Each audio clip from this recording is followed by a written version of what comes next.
and welcome to the BPD Bunch Brunch, where we get together with our favorite brunchy beverages to catch up, play games, and talk about all things BPD. I'm your host, Sanny, and today I am here with Mo, Andre, Katya, and Jay.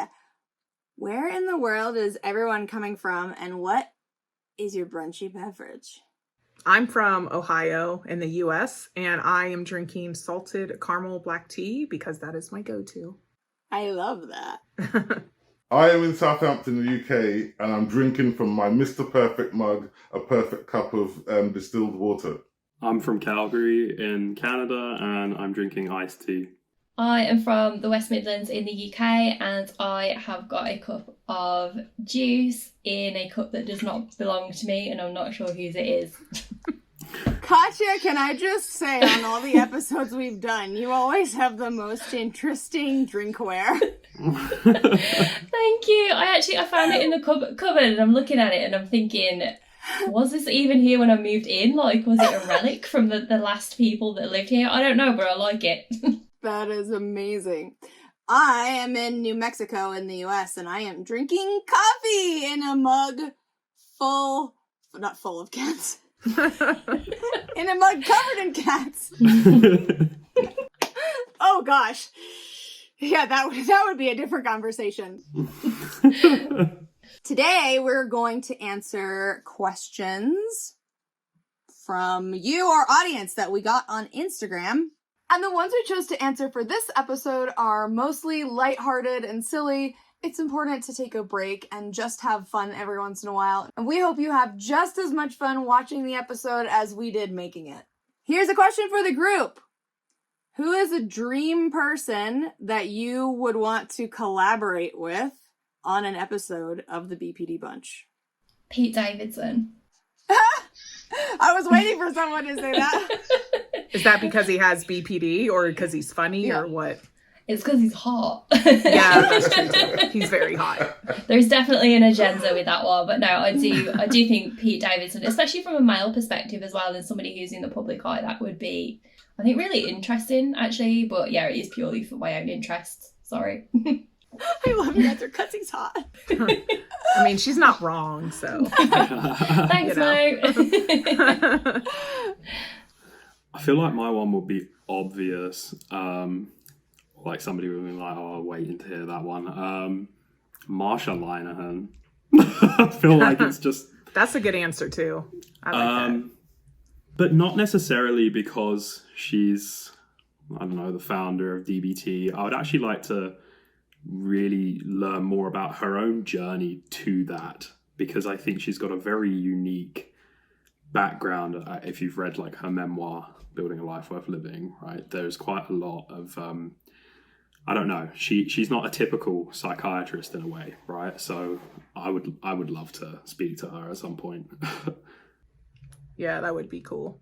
My vote would be Mayim Bialik, because she just seems so compassionate and intelligent, and I love her. So, and she's a great actor as well. Okay, so for me, one person I would love to do some form of episode or podcast with would be David Harwood. I watched a documentary that he did about his journey with psychosis, and that gave me the confidence to think that I need to maybe, or not I need to, that I could speak about myself. And also, obviously, being a Black British actor, it resonated very heavily with me because I've always seen him as someone I thought was super successful, had no problems, living his best life. So, before today, I would have said any female celebrity who has self-disclosed having BPD, because up until fairly recently, I did not know of any female celebrities who had BPD and had told other people about it themselves. There's a lot of like rumors about so-and-so having, somebody having this or somebody having that, and articles written about them, but nobody coming out and being like, yes, I have this, Until recently, we just did an episode with Lindsay Shaw, who's an actress. So Dream achieved! So my next one would definitely be Dr. Judith Joseph, who is a psychiatrist in New York. I follow her on Instagram, but she does a lot of really cool videos. Like she went on the Oprah show or something like Yeah, that? yeah. Okay, yep. I know who you're talking about. Yeah. Zanny, I agree with you. Like that would be so cool to have her on the show. Like, So, Mo, yes. do you have any favorite board games or memorable experiences with board games to share? Because on your info card, I think you must have mentioned something about board games. Yeah. I could go on and on with this, but I'll keep it short and sweet. My favorite memories of playing board games are the ones that I play with my husband all of the time. It's just fun. My favorite board games. So I'm going to move my camera. So those are just some of the board games that we have. So what is my favorite? I think I like card games the most, which I know isn't a board game, but card games are fun. Like I even carry a pack of cards in my purse so that when we go out to eat or go to the bar or something, we can play a game. And I think I like that because you don't need a lot of space. And most card games are pretty easy to learn. So, and what's my favorite card game? My favorite card game would probably be maybe Rummy. That's one of my favorites. And what is my favorite board game? Because that's the question. I would have to say maybe Life, the game of Life. I don't know. I don't really have a great reason. It's just a game that I played since I was a kid and it's fun. And I like the game Sorry because my kids can play that with me. The next question is for Andre. Which DIY project has made you the most proud? With the DIY project that's made me the most proud is actually I built a decking from recycled wood started last year and I've just finished it off, and it's literally all recycled wood. I mean, some of it came from something that my friend was moving house and they were going to actually take it to the rubbish dump because it wasn't in their eyes fit for purpose, and I've managed to reclaim it and make a little decking which is literally just outside where I am now. Everyone told me it'd be really difficult and I thought I'm doing it anyway, and I did it, and I think people were pleasantly surprised because nobody imagined that I had that kind of level of skill. They thought I'd be just a guy who lifts weights and goes to the gym, and but I love the artistic side of things. I've seen the decking. It's had gone under many different transformations over time. Didn't you just painted it, right? Yeah. And it's got lights now as well. I love it. So Jay, you said you like snow. Do you do any winter sports? Why or why not? I do not. Why not? Not my jam. I am not coordinated enough. I also, like, to be honest, to train for winter sports and stuff, I don't know, you'd have to have access, quite easily to the means and the kind, to do that. And I did not, growing up, have the access to things like that. I mean, I'm from the UK and I lived like my whole life there up until late 2019. So yeah, I love the snow, but like the UK doesn't get enough of it for me to have had tons of experiences with it there. So no, I don't do any winter sports. It's so funny because I both relate and don't relate to what you just said, because I ski, but I learned to ski when I was a little kid. So as an adult, I tried to learn how to snowboard and I hated it because I don't remember learning how to ski. I just know how to ski. And like as an adult, like I don't know what it is, but I totally feel the like uncoordination, and also like I flipped off the side of the trail and was like, nope, I'm good. Not gonna do that again. I'm happy with just the skiing that I learned when I was 5. I'm good. This also happened to me in Switzerland. I was tobogganing and these kids got in the way of the track, and I had to move out of the way. And for anyone that doesn't know, when you're tobogganing, like, you have to like lift your whole body weight off the ground to stop the damn toboggan. And, you know, I'm not small. It was a lot.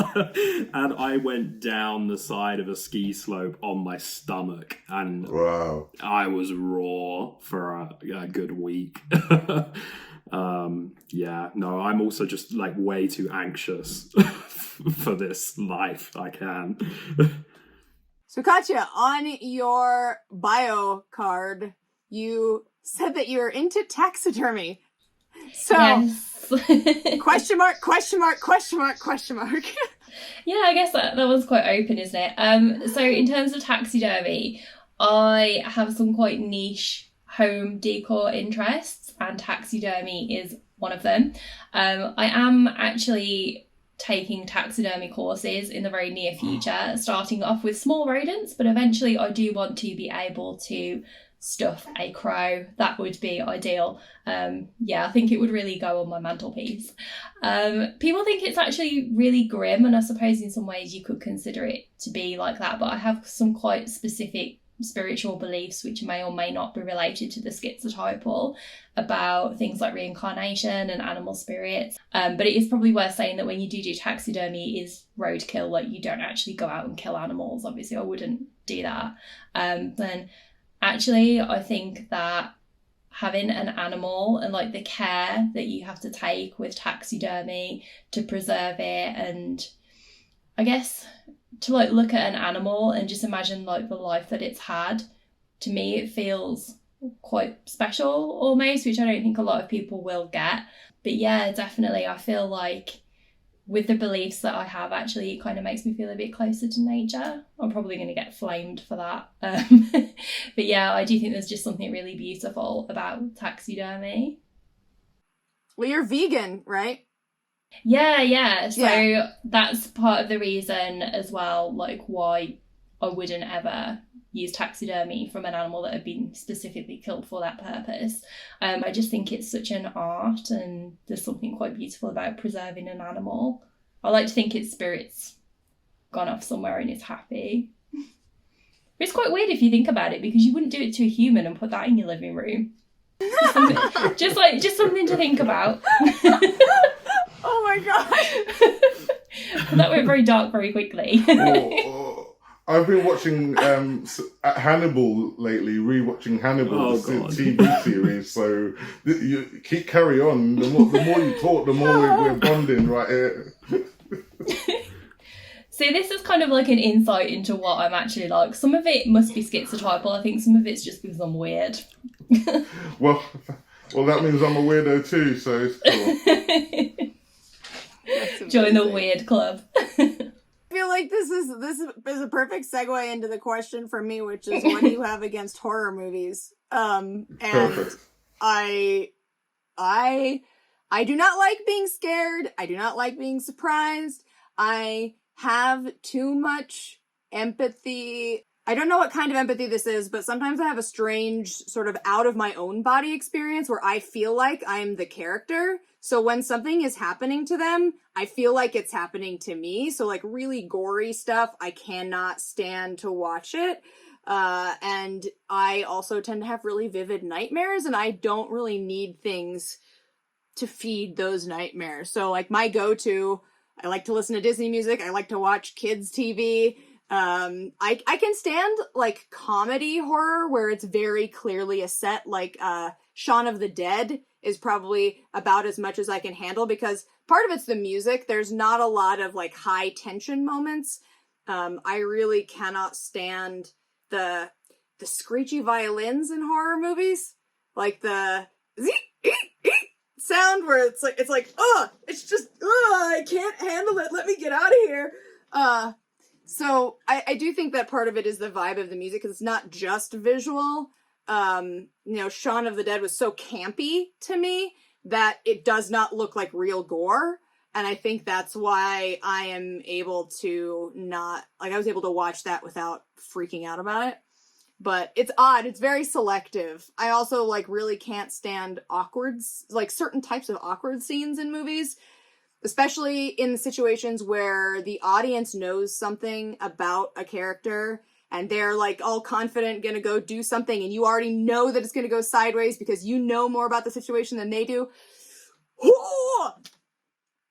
If I'm at home, I will get up and like start pacing around the couch because moments like that make me so uncomfortable because I'm just like, no, I know you're gonna go do this, but I can't stand to watch you do this. But I'm just sat here laughing, really, because that's one thing. Obviously, I love dark stuff. I do think that's really interesting, that division in the bunch, because I know I'm not the only one. Like, Georgette is a lot like me, too, where she can't stand to watch horror movies, and so it's funny because, Andre, you're like, bring on the dark! Yeah. And I'm like, ugh! I feel, like, listening to that, Zanny, like, quite glad that I don't experience that effective empathy very much, because I find it quite hard to relate to characters. So when I'm watching films, like, I don't really get like that emotionally involved, so I've got a pretty strong stomach from that. I can't really do horror. Like, I remember watching Hostel when I was probably a bit too young. Nah, that gave me, like, I felt things for like a whole week after watching that, and then ever since then I just, like, not scared, but just almost like psychologically tripped out.